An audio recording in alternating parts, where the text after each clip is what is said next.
still, my soul, the Lord is on thy side. Bear patiently the cross of grief or pain. Leave to thy God to order and provide.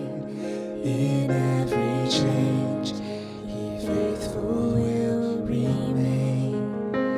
Be still, my soul, thy best, thy heavenly friend, through thorny ways leads to a joyful end. Be still, my soul, thy God doth undertake to guide the future as he has the past.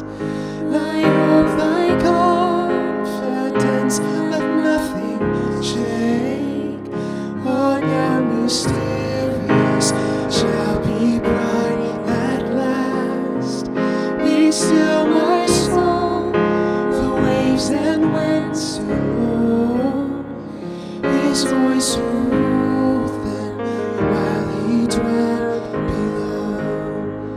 In you I rest, in you I found my hope, in you I trust. You'll never let me go. I place my life within your hands alone.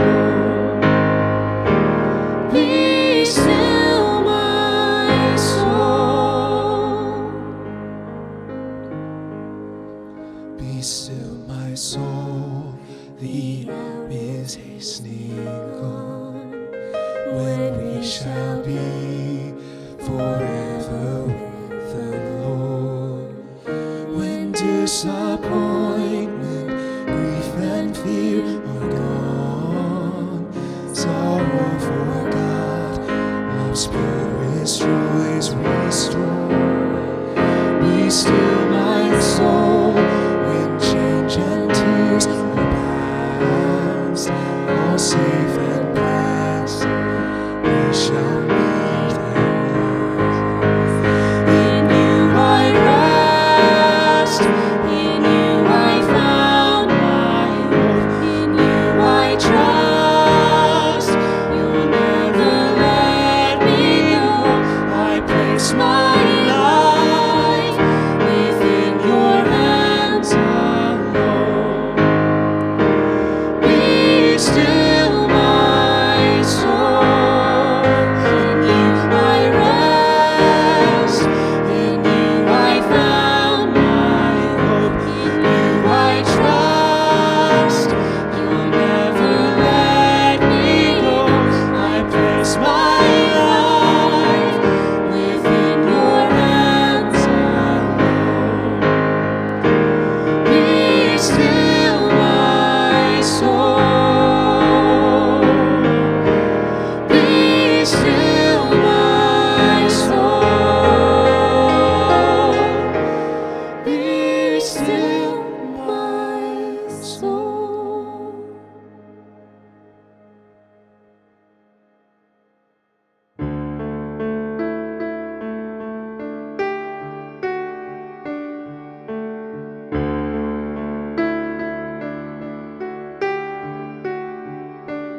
In the darkness we were waiting, without hope, without light, till from heaven you came running. There was mercy in your eyes.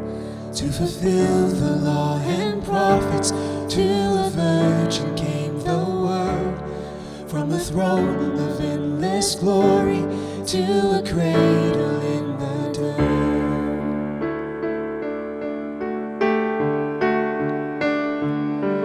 Praise the Father, praise the Son, praise the Spirit, three in one. God of glory, majesty, praise forever to the King of Kings.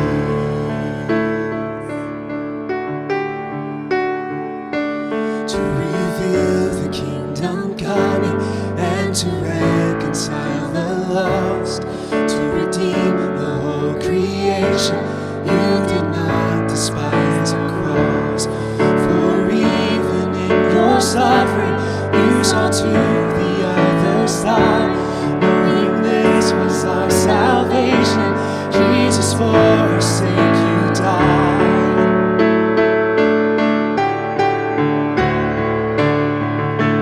Praise the Father, praise the Son, praise the Spirit, three in one. God of glory, majesty, praise forever to the King of Kings.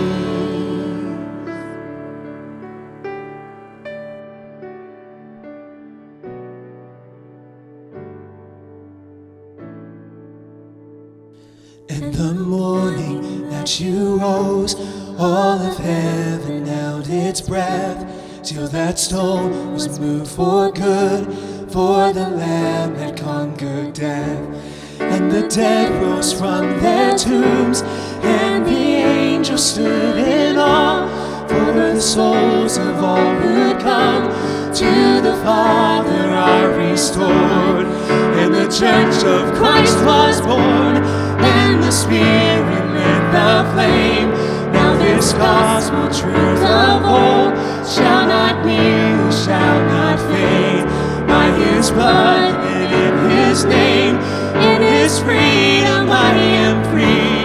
For the love of Jesus Christ, who has resurrected me, who has resurrected me.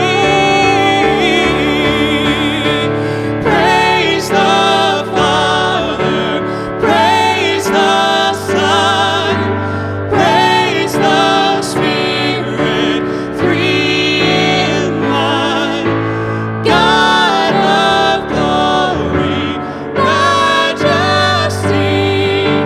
praise forever to the King of Kings.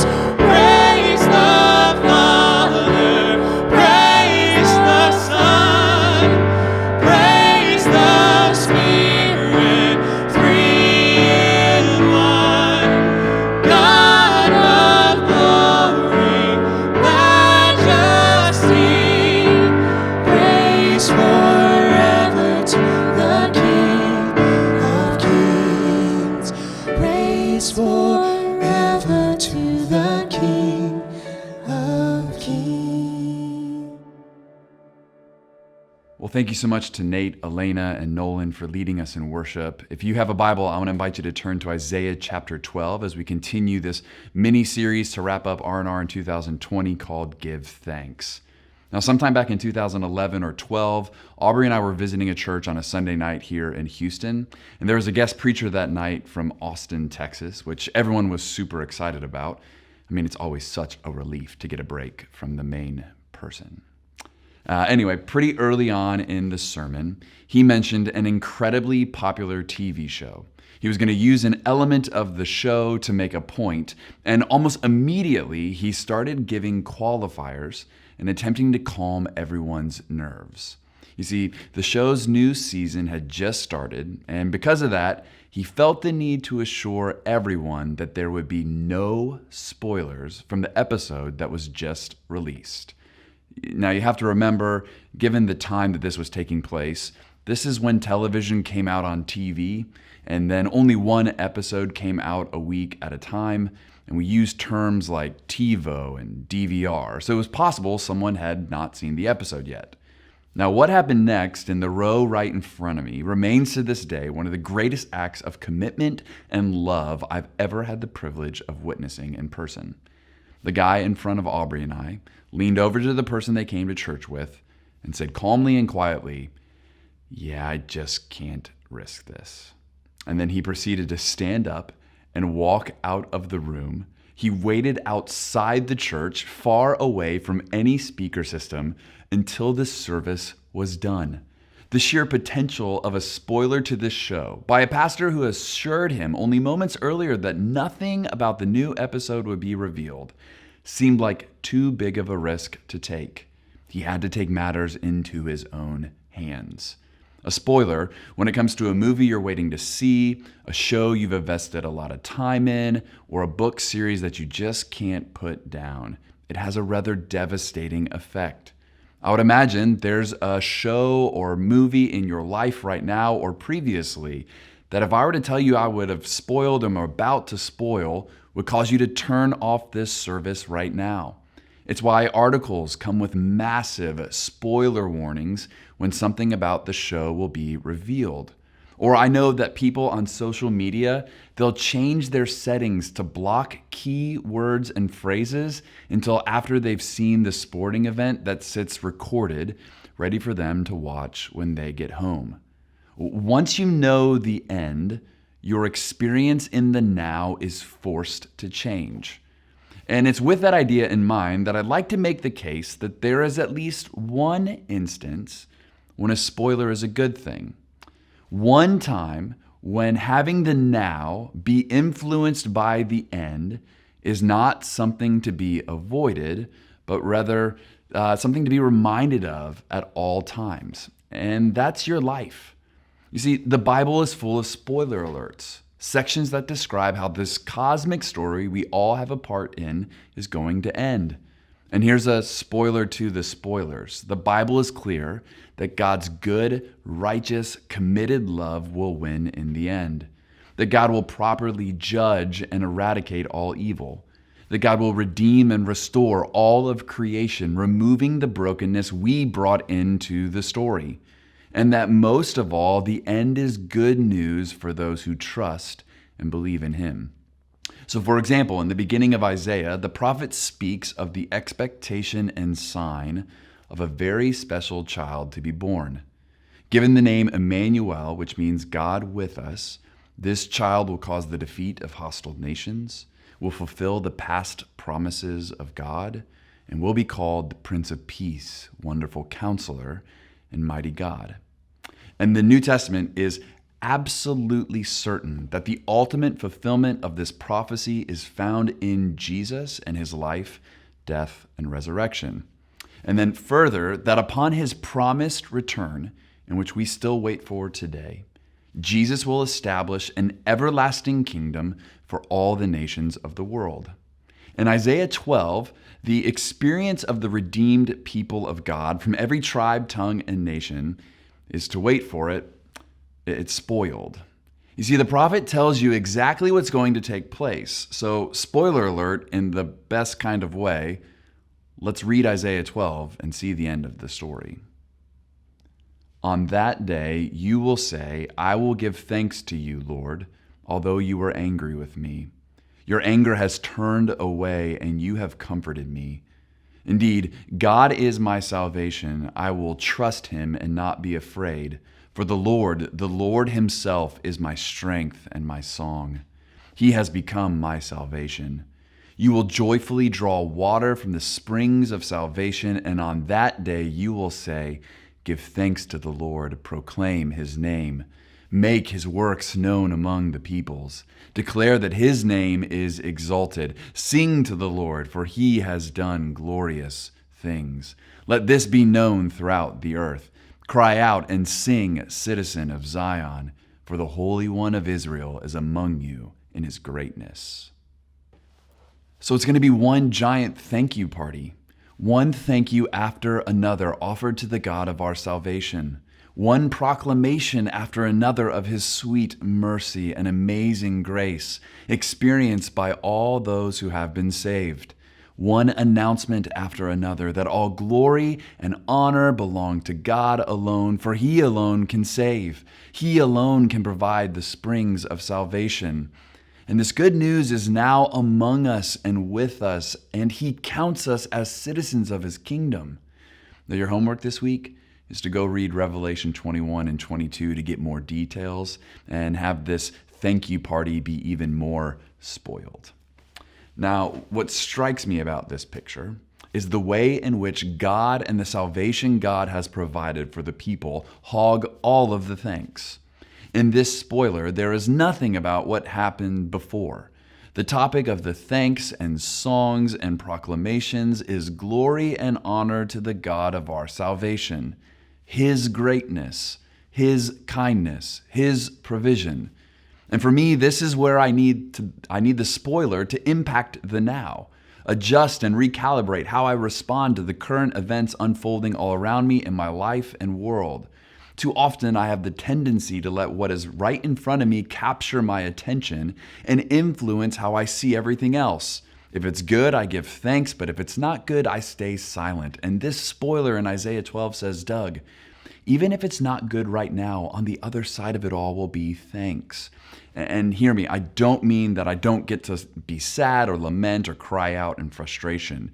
Don't hear me saying that. Ecclesiastes 3 says there's a time for everything. There's a time to weep and a time to laugh, a time to mourn and a time to dance. It just means that there is comfort in those times of hurt and pain, that I don't have to mourn without hope, because a day is coming. The story will end, and spoiler alert, on that day all give thanks. So if you're a Christian and you're watching this, let that spoiler affect your now. Try for the rest of the week to offer up thanks void of any current circumstances. Read Isaiah 12 and let the scripture lead you to give thanks to God because of God alone. And if you're watching this and you aren't a Christian, then my prayer would be that God, as we've read and talked together, has used this time to open your heart to receive this good news. That all of this would bring you closer to trusting in the God of salvation. And that's something I'd love to talk to you more about. So email me if that's you. So may we, Sugar Grove, may we give thanks, for the Lord has comforted us. May we trust in Him and not be afraid. May we proclaim His name among the nations and sing and celebrate what He has done in and through Emmanuel. We'll talk to you next week. Grace and peace.